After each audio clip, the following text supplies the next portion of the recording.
In 1969, two teenage boys named Bill Gates and Paul Allen met for the first time. They were both interested in programming and the emerging industry of personal computers. A few years later, in 1975, the two childhood friends established the company Microsoft with a hyphen. The name is a portmanteau of the words microcomputer and software. In 1980, the company entered the industry of operating systems with their own version of Unix called Xenix. But their first major breakthrough came with the release of MS-DOS in 1981. After a few years of battling against IBM's PC-DOS, Microsoft eventually came out as the leading provider.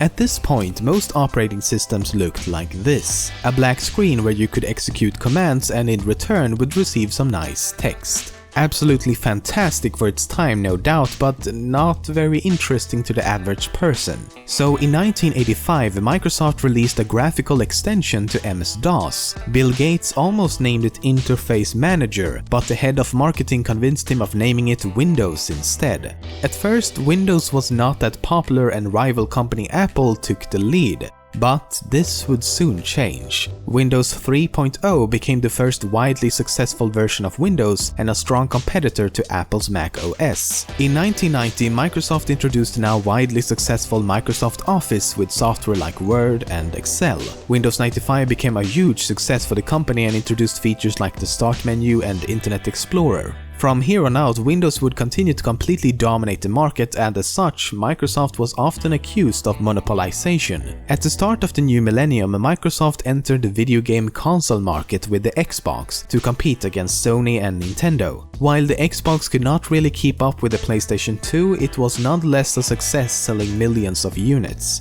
In more recent years, the perception of Microsoft and especially Windows has been a bit unstable. For example, Windows Vista sold well, but is considered by many to be one of the worst operating systems ever made by Microsoft. Windows 7 rekindled the brand, but Windows 8 once again received heavy criticism for many of its significant changes. But despite a few minor setbacks here and there, Microsoft is still one of the most valuable brands in the world. Since 2012, Microsoft has undergone a major rebranding to coincide with the release of Windows 8. One major change was made to the logo of the company. For the first time, a version of the famous Windows logo was included in the official Microsoft logo. But the four tiles are more than just an icon for Windows. Each tile are supposed to stand for Windows, Office, Xbox and Bing. And the logo isn't exactly new either, as it has been used before, for example in this Windows 95 commercial.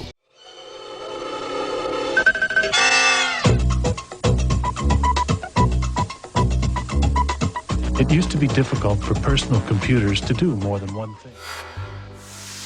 When preparing to launch Windows XP back in 2001, Microsoft wanted a catchy slogan to go along with it. They eventually settled for "Prepare to Fly" and began printing all promotional material and covers and so on. Then 9/11 happened and suddenly the slogan wasn't as catchy anymore. Because of this, Microsoft had to spend over $200 million just to change the slogan to "Yes, you can" instead. Yes, you can!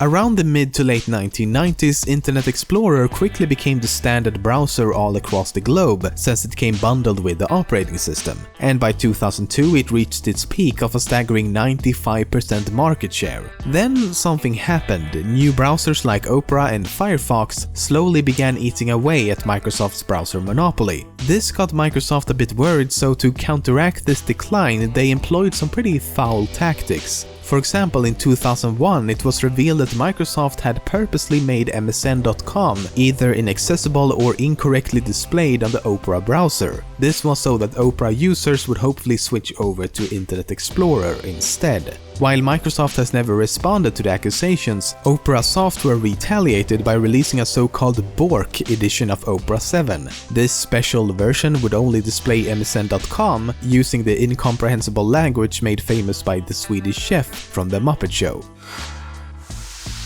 Every website and service with users and profile pictures has one of these, a default avatar. It's usually just a standard silhouette of a person or whatever YouTube is going for. Anyway, one version of Microsoft's email client, namely Outlook 2010, uses this icon. It's interesting because this is actually a silhouette of Bill Gates from 1977, when he was arrested for speeding and driving without a license. Damn, it feels good to be a gangster.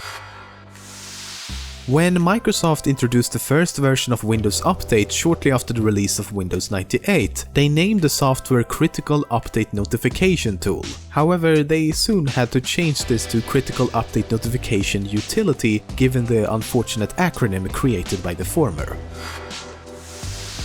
The default wallpaper used for Windows XP is, or at least was, one of the most recognizable images in the world. The photograph named Bliss was taken by former National Geographic photographer Charles O'Rear and was captured here in Sonoma County in California in 1996. While many believe the image to be photoshopped, it is in fact a raw, unaltered original.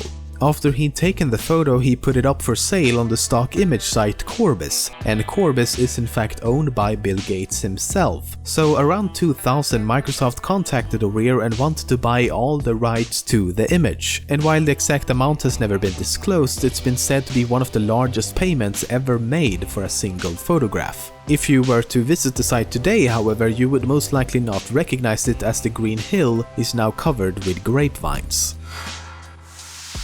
Before Microsoft launched their new search engine in 2009, they needed a short and memorable name.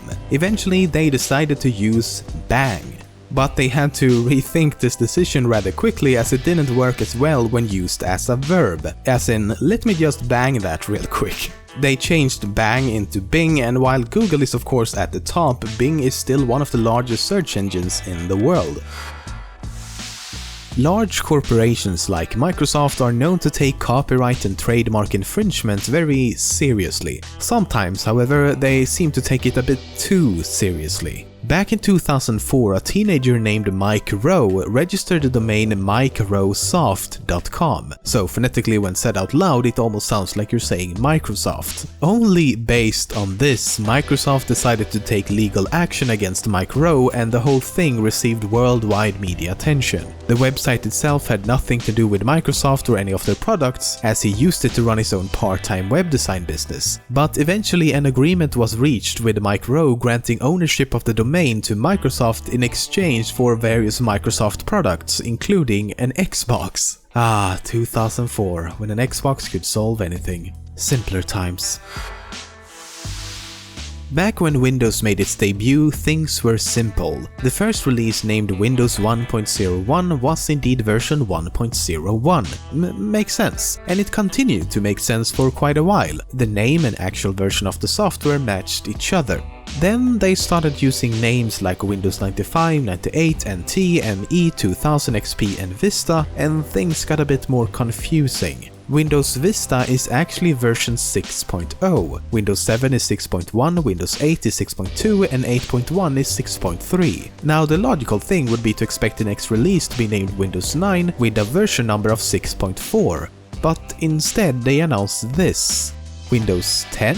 Why skip the 9? Microsoft's official explanation is that this new release of Windows will, from here on out, be Windows. In other words, each new update will just have a new version number and not a new name. Another possibility, though, is that the name Windows 9 could cause issues for some legacy applications. Thousands of programs could be using code like this to check what version of Windows it's running on. Basically, it's checking if the name includes a 9, and if it does, it means it's either Windows 95 or 98. But if Windows 9 was introduced, it would completely disrupt this system and potentially cause some major issues. Then again, Microsoft isn't exactly the most consistent when it comes to naming stuff.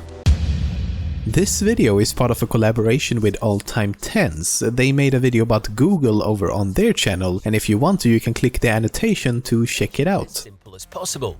In early tests, participants sat staring at the screen rather than using the site. When asked why they were waiting, they responded that the page was so blank that they thought it hadn't finished loading. As a result, the Google copyright banner was added as an end marker. The founders now insist on a 28-word limit on the